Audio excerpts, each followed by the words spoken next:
After more than 400 years of cultural development in America, you would think ours would be one of the best in the world, fostering growth of minorities and creating a positive environment for the furtherment of society. However, this is not true. One of the biggest issues affecting 1 in 5 Americans continues to go unchanged because America has a culture of oppressing and hiding these health problems. People don't express their problems and reject the cries for help from others around them.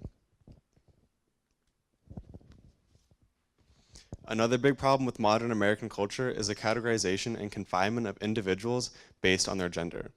Without an environment that encourages unique development of individuals, we'll stagnate and lose all of the momentum for progress that we've gained in previous decades. Expanding the issue of confinement of individuals, we can easily see there are many more stereotypes and standards forced onto Americans. Social media trends, entertainment themes, and general public sentiment all contribute to limitations on certain people we see today, holding them back from individualism. My name is Hayden Jones, and today I'll be presenting about the counterculture movements, especially drag. To find more about me, this topic, or other presentations of mine, visit my Instagram at hayden.sc.jones.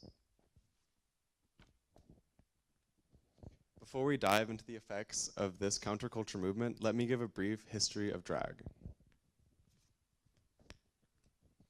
The very first forms of drag were in 1500s century theater. Elizabethan theater excluded females from the stage. Only men were allowed to act. Because of this, men had to wear dresses and cross-dress on stage. The word drag was chosen because the dresses they would wear would drag across the floor of the stage.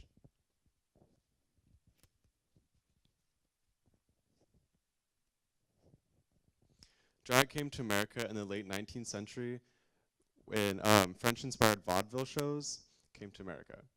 American drag came to the spotlight when Julian Elton won critical acclaim for his cross-dressing in the 1911 play, The Fascinating Widow. Because homosexuality was illegal, many gay men and women had to stay behind closed doors.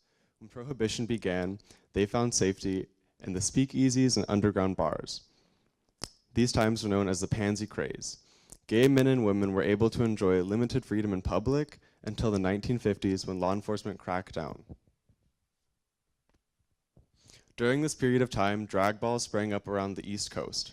These balls celebrated gay individuality and created positive reinforcement communities for struggling people. These communities, known as houses, gave moral support and provided shelter for people who had been kicked out of their homes because they were too different. All of this unfair and unjust treatment came to a tipping point in June 26, 1969, when police raided the Stonewall Inn in Greenwich Village, New York. Even though drag queens have been advocating and protesting police brutality for 2 decades before, most notably Mother Flawless Sabrina, who started multiple drag pageants, got arrested several times, and even appeared on talk shows in drag, which was revolutionary at the time, the police still treated gay people unfairly. After the police raid, the gay community rioted for 6 days. Not only did this become the foundation for the modern gay liberation movement, it set the precedent that everyone had the right to individualism and cultural independence from oppressive established entities. Now that I've explained the start and rise of drag, let's move to the negative problems with American culture and how drag is countering them. As I said at the beginning of my presentation, mental health and illness is suppressed and chastised in American culture. Sentiments that these invisible illnesses aren't real or don't need treatment because it's all in your head keep those affected by it out of treatment. This causes 44,965 adult Americans to commit suicide every year, causing the US $69 billion. An even more staggering number is the number of teenagers in America who attempt suicide. Every day, 3,470 teenagers who have no choice of their family or other influences in their life at school or home attempt to end their lives because they don't get the help they need. American culture also sets strict definitions of what men and women can and can't be. People are forced into predefined boxes based on their gender at birth. Even transgender people still face discrimination. With everyone restricted to these stereotypes, we have no room for individual growth or formation of new ideas and practices.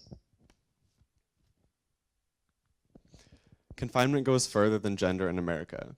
Since the 1950s, popular culture has been criminalizing minorities and their lifestyles, whether it's because of race, sex, gender, socioeconomic status, or any other number of factors. Completely shutting down other cultures and only promoting a single one destroys individuality, one of the ideals America was founded upon.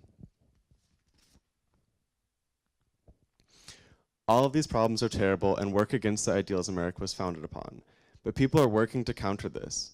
Now I'm going to identify and explain the effects of drag as a counterculture movement. Drag helps people feel better about themselves, and it helps us become better at expressing what is on the inside. Drag bar shows like the one at Lips that help 13-year-old transgender girl Jazz come out to her friends, and shows that it helps us express what is on the inside on the outside. All other queens are very open about the importance of seeking help from professionals and friends. In season 9 of RuPaul's Drag Race, Queen Sasha Velour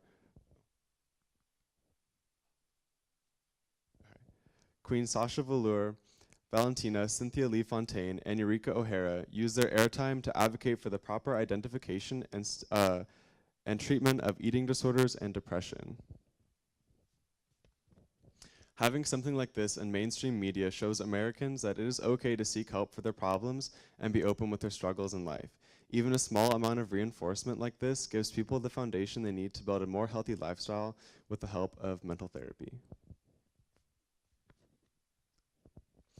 Drag itself challenges traditional gender expression. Men cross-dressing as women and women cross-dressing as men proves that we can go outside what American culture tells us we can do. To go even further, drag like that on the Boulet Brothers reality show Dragula not only features men cross-dressing as feminine women, but also men dressing up as ass-kicking women. This is insane.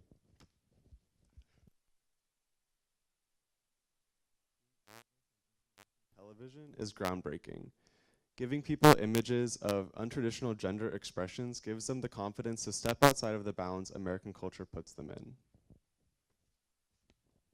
This increases our individuality, which matters because without diversity, there would be no new voices or ideas and discussions to forward society. Besides challenging gender stereotypes, drag challenges views on all other areas of society. Marsha P. Johnson, an activist of the Stonewall riots, advocated for transgender protection. She achieved this and got young transgender women off the streets, where they would often face verbal discrimination and harassment and even physical assault. Around the same time, Miss Divine starred in Pink Flamingos. At the time, sympathetic portrayal of homosexual characters was outlawed by the Motion Picture Production Code. The director of the movie, John Waters' choice to cast a drag queen as the main character countered negative sentiments about not conforming to the strict mold made by American culture.